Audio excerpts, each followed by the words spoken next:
आज के क्लास में हम लोग बहुत इंपॉर्टेंट जो चैप्टर है सिमिलैरिटी, ट्राइंगल्स की जो चैप्टर है सिमिलैरिटी क्लास 10 के बारे में बात करें। ये मोस्ट इंपॉर्टेंट चैप्टर है सिमिलैरिटी एंड सर्कल। ये ज्योमेट्री का दो ही मेन चैप्टर है। ये आईसीएससी और सीबीएसई दोनों के लिए ये चैप्टर दिया हुआ। हम लोग ट्राइंगल्स में ऑलरेडी 7, 8, 9 से ट्राइंगल का कंसेप्ट पढ़ते हुए आ रहे हैं। अब तक का हम लोग कॉन्ग्रुएंसी ऑफ ट्राइंगल को जान चुके हैं कि ट्राइंगल ऑफ कॉन्ग्रुएंसी क्या होता है, दो ट्राइंगल कॉन्ग्रुएंस कब होता है। इस क्लास में हम लोग सिमिलैरिटी के बारे में पढ़ेंगे। कॉन्ग्रुएंसी सिमिलैरिटी से अलग है। सिमिलैरिटी में जो मेन बेसिक जो थ्योरम है आपका, जो सबसे इंपॉर्टेंट थ्योरम है, जिस थ्योरम को बोला जाता है बीपीटी, बेसिक प्रोपोर्शनल थ्योरम, इसका दूसरा नाम होता है थेल्स थ्योरम। इस थ्योरम के बारे में भी जानेंगे। थ्योरम तो सबको बनाने आता है, बहुत कोई क्या करता है इसको रट लेता है, लेकिन इसको पूरा बेसिक से समझेंगे। ये थ्योरम क्या क्या कैसे बनेगा, आसान तरीके से कैसे होगा, दोनों तरीके से बताएंगे। सीबीएसई का प्रूविंग क्या है और आईसीएसई इसको कैसे प्रूव किया गया, और बहुत अच्छा तरीके से। लेकिन उसके पहले थ्योरम पढ़ने से पहले हम लोग कुछ ट्रायंगल का बेसिक कंसेप्ट सिमिलैरिटी और कॉन्ग्रुएंसी में फर्क जान लेते हैं कि दोनों में क्या फर्क होता है। अब तक आप लोग 9 तक कॉन्ग्रुएंसी ऑफ ट्रायंगल पढ़ गए कि ट्रायंगल कॉन्ग्रुएंस कब होता है, जब दो ट्रायंगल कॉन्ग्रुएंस किसको बोलते हैं। ए बी सी एक ट्रायंगल है और डी ई एफ एक ट्रायंगल है। ये कांग्रेस कब होगा, जब इसका इसके तीन पार्ट के इक्वल हो जाए, या तो तीनों साइड, या दो साइड एक एंगल, दो एंगल या एक साइड, तीनों एंगल सिर्फ नहीं होना चाहिए कॉन्ग्रुएंसी में। तो ये दोनों triangle A B C congruent to triangle D E F, या तो बहुत सारे क्राइटेरिया था, side side side, side angle side, angle angle side, angle side angle, R H S. इस तरह से आप अपना क्राइटेरियन से इस ट्रायंगल को कांग्रेस करते थे। कांग्रेस करने के बाद जो पार्ट बच जाता था वो सिटी से इक्वल होता था, क्योंकि एक ट्रायंगल का टोटल 6 पार्ट होता है, 6, 3 साइड और 3 एंगल। तो तीन ही पार्ट को हम लोग को इक्वल करना पड़ता है, बाकी का जो 3 पार्ट होता है वो सिटी से इक्वल कर देते हैं। तो जो कांग्रेंसी में हम लोग पढ़े हैं, A B equal to D, B C is equal to E F and A C is equal to D F, ये डायरेक्ट कॉरस्पॉन्डिंग पार्ट्स इक्वल रहता है। कांग्रेस का मतलब होता है कि एक ट्रायंगल दूसरे ट्रायंगल के पूरा शेप साइज हर चीज सेम हो जाए। एक ट्रायंगल को दूसरे ट्रायंगल के ऊपर रख देंगे तो हम लोग को पता नहीं चलना चाहिए ये ट्रायंगल आगे है। लेकिन सिमिलैरिटी में ये कैसे नहीं, सिमिलैरिटी में पढ़ना है दो ट्रायंगल सिमिलर, देखने में सिर्फ सेम लगेगा, शेप साइज कॉन्फ़िगरेशन उसका सेम नहीं होगा। क्या सेम होगा, उसके कॉरस्पॉन्डिंग साइड का रेशियो आपका सेम होगा। बात मतलब समझ में नहीं आया। अगर अब ये देखिए, उसके बाद बात समझ में आपको आ जाएगा। अगर ये दो triangle A B C D E F, ये सिमिलर कब होगा, ये सिमिलर तभी होगा जब इसके कॉरस्पॉन्डिंग साइड का रेशियो सेम हो जाए। कांग्रुएंसी में डायरेक्ट कॉरस्पॉन्डिंग साइड सेम हो रहा है, इसमें कॉरस्पॉन्डिंग साइड का रेशियो, मान लीजिए तीनों साइड ए बी और डी का हम लोग रेशियो निकाल रहे हैं, बी सी ई एफ का रेशियो निकाल रहे हैं, ए सी और डी एफ का रेशियो निकाल रहे हैं। अगर तीनों रेशियो सेम आ गया, तीनों का तीनों रेशियो, मान लीजिए ये साइड 2 है और ये साइड 4 सेंटीमीटर है, साइड अलग अलग है, लेंथ अलग है, ट्रायंगल का शब्द अलग है, लेकिन रेशियो सेम आना चाहिए।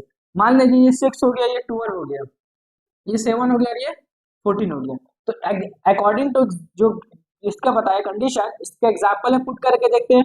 2/4, 6/12, 7/14, तो 2 1 2, 2 2 4, 6 1 6, 6 2 12, 7 1 7, 7 2, सब का रेशियो 1/2 1/2 1/2 आई है। तो तीनों का रेशियो सेम हो गया कॉरस्पॉन्डिंग साइड का।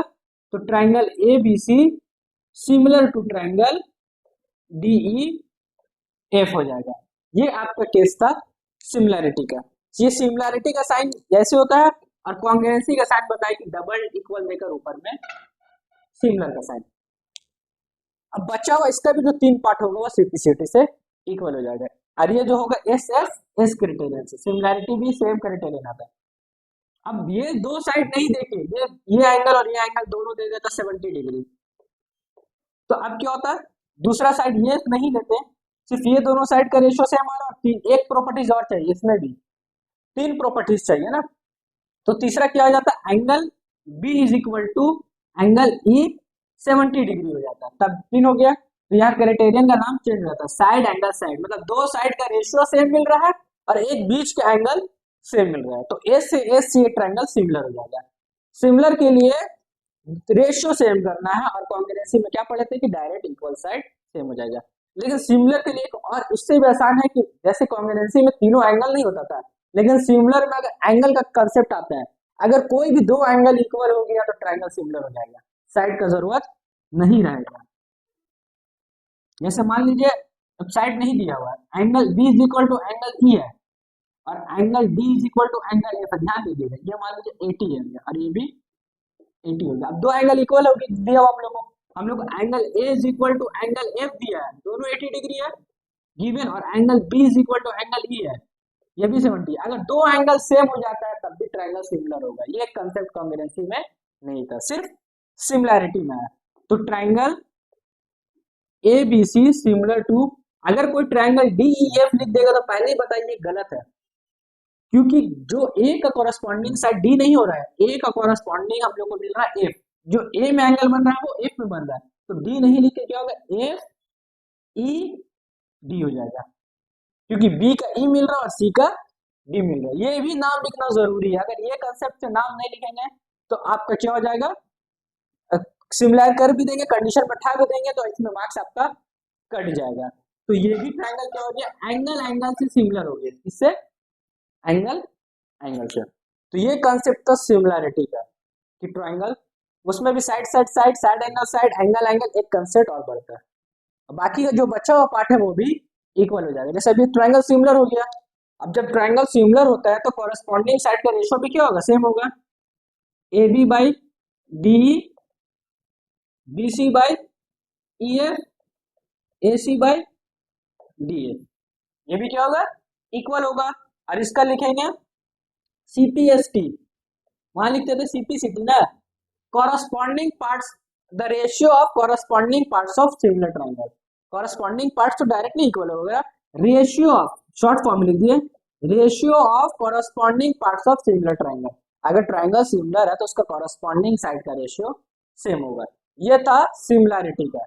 अब सिमिलैरिटी में बहुत सारा आपका थ्योरम आता है, तो जो सबसे पहले जो थ्योरम है थेल्स थ्योरम है, पाइथागोरस है, कन्वर्स ऑफ पाइथागोरस, वो तो डिलीट हो चुका है, और भी थ्योरम है, सबके बारे में जानेंगे कि क्या होता है। चलिए सबसे पहले देखते हैं इसमें थेल्स थ्योरम क्या बोलता है। बीपीटी बेसिक प्रोपोर्शनल थ्योरम, इसको प्रूफ करने से पहले इसमें कुछ कंसेप्ट समझेंगे, उसके बाद प्रूफ करेंगे तो बहुत आसानी से आपको समझ में आ जाएगा। तो इसको प्रूफ करने के लिए सबसे पहले अगर हम लोग मान लीजिए कुछ एक दो कंसेप्ट है उसको देख लीजिए, उसके बाद आपको क्लियर समझ में आ जाएगा। मान लीजिए एक एबीसी एक नॉर्मल ट्रायंगल है और यहाँ से एक लाइन ड्रॉ करें डी, जो ये इस एडी इस परपेंडिकुलर टू बीसी है, मतलब एडी एल्टीट्यूड है, ठीक है। अब बताए एल्टीट्यूड मीडियन सब बता चुके हैं कि किसको बोला जाता है। तो अभी हम लोग area of right angle triangle के बारे में जानते हैं, तो area of right angle triangle जो होता है half into base into height. अब अगर तीन ट्रायंगल बन रहा है इसमें राइट एंगल, एक ए बी डी भी बन रहा है, एक ए सी डी भी बन रहा है और एक बड़ा ए बी सी भी बन रहा है, तीनों अगर हम लोग ए बी डी ये पार्ट लेते हैं तो हाफ बेस हम लोग बी डी लेंगे और हाइट जो है वो ए डी हो जाएगा। जितना बेस लेंगे उतना ही एरिया निकलेगा, बेस अगर बी डी ले तो एरिया भी ए बी डी का निकलेगा। अगर वही चीज तो ये ट्रायंगल हो गया आपका ए बी डी का एरिया हो गया। अब ट्रायंगल ए डी सी का एरिया कैसे निकालेंगे, वही हाफ बेस कितना लेंगे सी डी ले लेंगे और हाइट ए डी रहेगा, तो ये किसका एरिया निकल गया, इसका एरिया निकल गया। जितना बेस लेंगे उतना ही पार्ट का एरिया निकलेगा।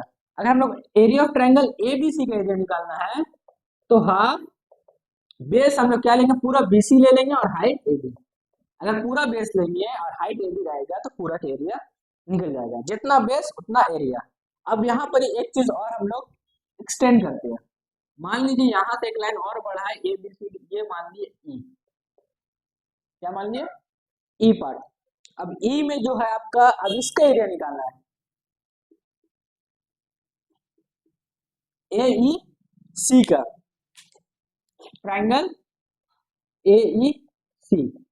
हाँ अब देखेंगे कि जो ए ई सी जो ट्रायंगल बन रहा है उसका एल्टीट्यूड इस ट्रायंगल से बाहर है। अभी तीनों का ट्रायंगल निकाले तो तीनों का ट्रायंगल में एल्टीट्यूड आ रहा था, ABD में भी आ रहा था, ACD में भी आ रहा था और ABC में भी बीच में आ रहा था, लेकिन इस ट्राइंगल से एल्टीट्यूड बाहर है।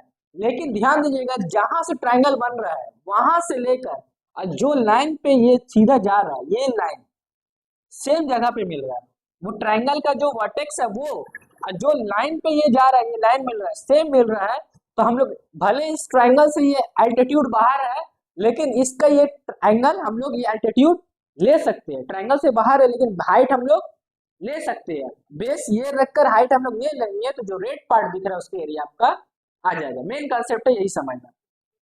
तो ए ई से लेंगे हाफ, बेस आपका सी रहेगा क्योंकि सी से ई तक एरिया निकाला हम लोग को, सी, और हाइट हम लोग एल्टीट्यूड एडी ही रखेंगे क्योंकि ये सेम वर्टेक्स से ड्रॉ हो रहा है, सेम बेस में आकर लाइन पे आकर मिल रहा है। ठीक है, तो आपका ए ई सी का एरिया निकल जाएगा भले ये वर्टेक्स इस ट्रायंगल से बाहर है। इस कंसेप्ट को अच्छा से ध्यान से याद रखिएगा। फिर उसके बाद एक और कंसेप्ट है आपका, आप लोग पढ़े हैं कि कोई भी, जैसे मान लीजिए ये रेक्टेंगल है ए बी सी डी और ये एक पैरेललोग्राम है D E F G H कर दे रहे जी एच।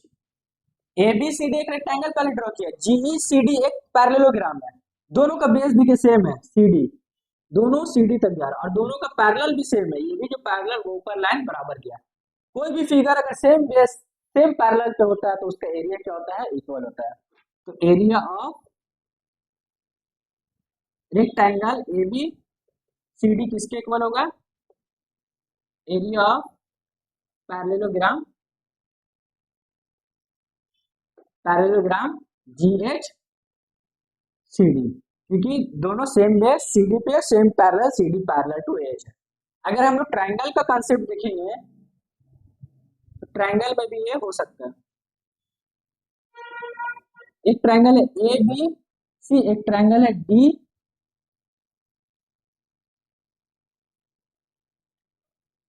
डी बी सी, एक ट्राइंगल है ए बी सी, एक ट्राइंगल है D B C, A B C and D B C, दोनों का बेस सेम है, दोनों ट्राइंगल का बेस बीसी है और दोनों सेम एल्टीट्यूड तक जा रहा है, जितना हाइट तक ये जा रहा है उतना हाइट तक ये जा रहा है। अगर ऐसा ट्राइंगल दोनों का बेस सेम रहेगा, दोनों का एल्टीट्यूड सेम रहेगा, तो दोनों का एरिया भी क्या होगा, इक्वल हो जाएगा। तो area of triangle A B C similar to equal to area of triangle D B C. ये दो कंसेप्ट याद रखिएगा। पहले तो एक राइट एंगल ट्राइंगल का एल्टीट्यूड बाहर रहेगा तो उसको भी ले सकते हैं, और दूसरा सेम बेस सेम पैरेलल पे रहेगा तो एरिया इक्वल होता है। ये 9 का है थ्योरम ऑन एरिया, जो अब चैप्टर डिलीट हो चुका है, लेकिन इसका बेसिक कंसेप्ट आप लोग रेक्टिलिनियर फिगर में 9 में आप लोग पढ़े होंगे। तो अब इसके बाद बीपीटी थ्योरम देखते हैं कि बीपीटी थ्योरम क्या बोला है। तो बीपीटी थ्योरम में है, क्वेश्चन है कि if a line drawn parallel to one side of a triangle to intersect two other sides in distinct point, the other two sides are divided in same ratio। मतलब एक given हम लोग एक ABC एक triangle दिया हुआ है, एक लाइन है कि हम लोग एक साइड से पैरेलल ड्रॉ कर रहे हैं, हम लोग बीसी के पैरेलल ले डी, कोई जरूरी नहीं है बीसी के ही पैरेलल ले सकते, आपका मर्जी, आप किसी के भी कोई भी एक साइड से पैरेलल ड्रॉ कर सकते हैं। मान लीजिए आप डी यहाँ से भी ले सकते थे, एसी के पैरेलल ड्रॉ कर दिए, एबी के पैरेलल ड्रॉ कर दिया, आपको मर्जी। तो हम लोग पैरेलल ड्रॉ किए, बीसी के पैरेलल एक लाइन ड्रॉ किए, कौन सा लाइन, डी ई। ड्रॉ करने के बाद जो डी मिला, दो डिस्टिंक्ट पॉइंट मतलब अलग, इसका पॉइंट अलग है और इसका पॉइंट अलग है, ये हम लोग कंस्ट्रक्ट में किए, इसके पैरेलल लाइन ड्रॉ किए। अब प्रूफ करने बोल रहा है कि जहां ratio A D by D B is equal to A E by E C, ये रेशो प्रूफ करना है थ्योरम से। तो थ्योरम गिवन दिया हम लोग, एक ट्राइंगल दिया हुआ एबीसी और बीसी पैरेलल टू डी, ये गिवन है। We need to prove that AD by DB is equal to A by EC. तो यहां से स्टार्ट करते हैं हम लोग। इन ट्राइंगल, अब यहाँ पर हम लोग कंस्ट्रक्ट करेंगे, कंस्ट्रक्ट क्या करेंगे, कंस्ट्रक्शन के बाद फिर इसके बाद हम लोग यूज करेंगे। कंस्ट्रक्ट में क्या करते हैं, ईएम, ई से एक लाइन ड्रॉ करते हैं, EM परपेंडिकुलर टू AD भी है, यानी कहेंगे EM परपेंडिकुलर टू AB और DN perpendicular to AC and DN perpendicular to AC, दो चीज perpendicular and join DC and BE। और क्या करेंगे, ज्वाइन DC एंड BE, मतलब DC और BE को, ये लाइन को ज्वाइन करा देंगे।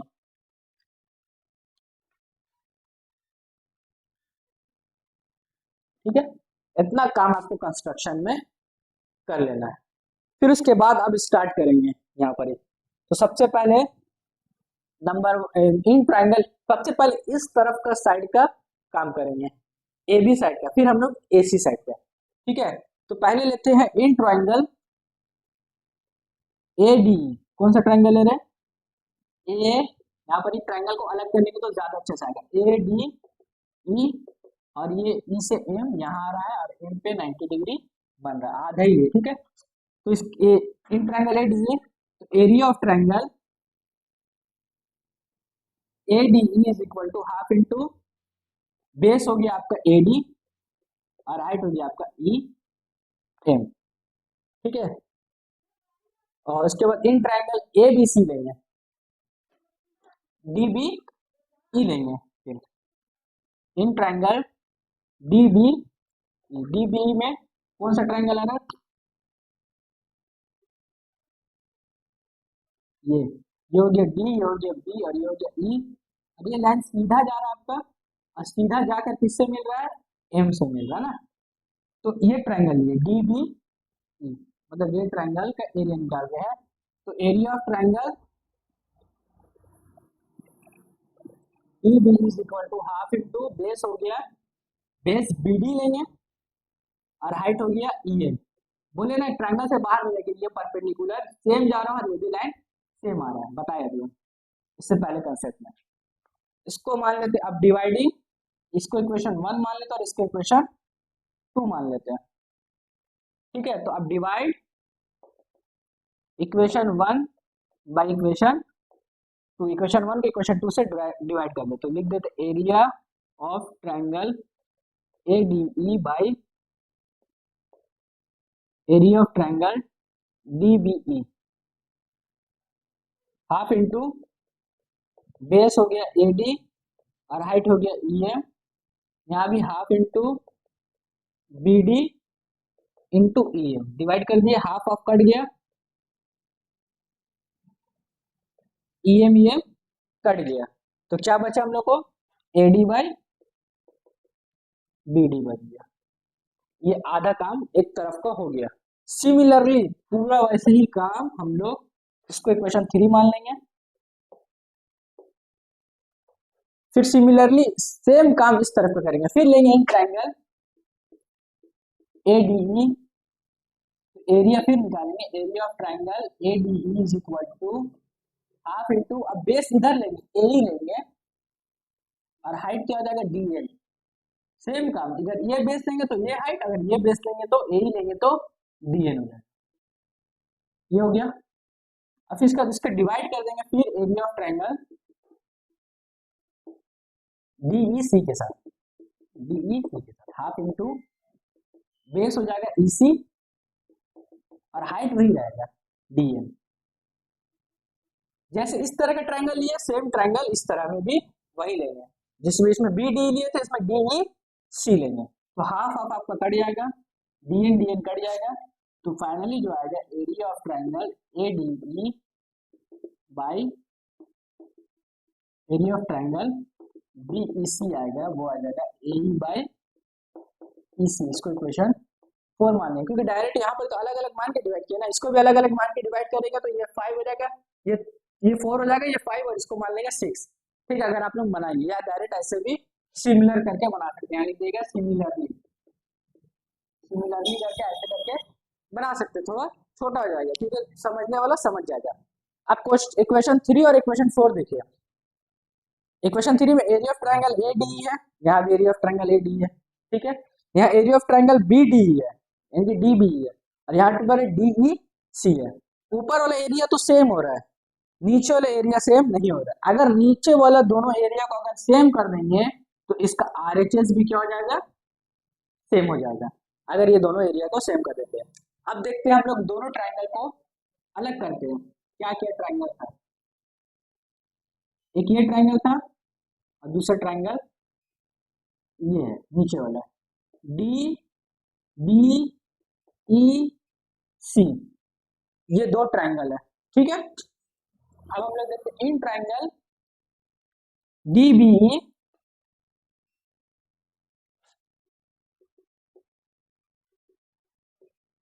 and DEC, triangle DEC are on the same base. अभी बताया इसके बारे में, सेम बेस। बेस क्या है, D, and between same parallel, parallel भी क्या सेम है, डी पैरेलल टू, देखेंगे आप बीसी तक दोनों ही पैरेलल आए, डी पैरेलल टू बीसी, जहां तक बी लाइन पॉइंट आ रहा है वहां तक सी पॉइंट आ रहा है, दोनों का बेस सेम हो गया, पैरेलल हो गया, तो दोनों के एरिया में क्या होगा, सेम होगा। Area of triangle DBE equal to area of triangle DEC, इसको इक्वेशन 5 मान लेंगे। बोले ना जो दोनों का आप नीचे सेम कर दिया, करवा दिए। अब इक्वेशन 3, 4 एंड 5 क्या लिखेंगे, इक्वेशन 3, 4 एंड 5 तीनों से मिला कर क्या हो जाएगा, AD by BD is equal to AE by EC, ये आपका प्रूव हो गया। इसी थ्योरम को बोलते हैं थेल्स थ्योरम और बीपीटी थ्योरम। यहाँ पर ही जैसे ये काम किए, सेकंड काम भी आप वैसे कर सकते हैं, सेम टू सेम 1, 2 मान के डिवाइड करके। यहाँ हम 3, 4 मान के डिवाइड नहीं किए, डायरेक्टली इस ट्रायंगल और इस ट्रायंगल को एरिया को डायरेक्ट डिवाइड कर दिया। ठीक है, आप दोनों तरीके से बना सकते हैं। Thank you.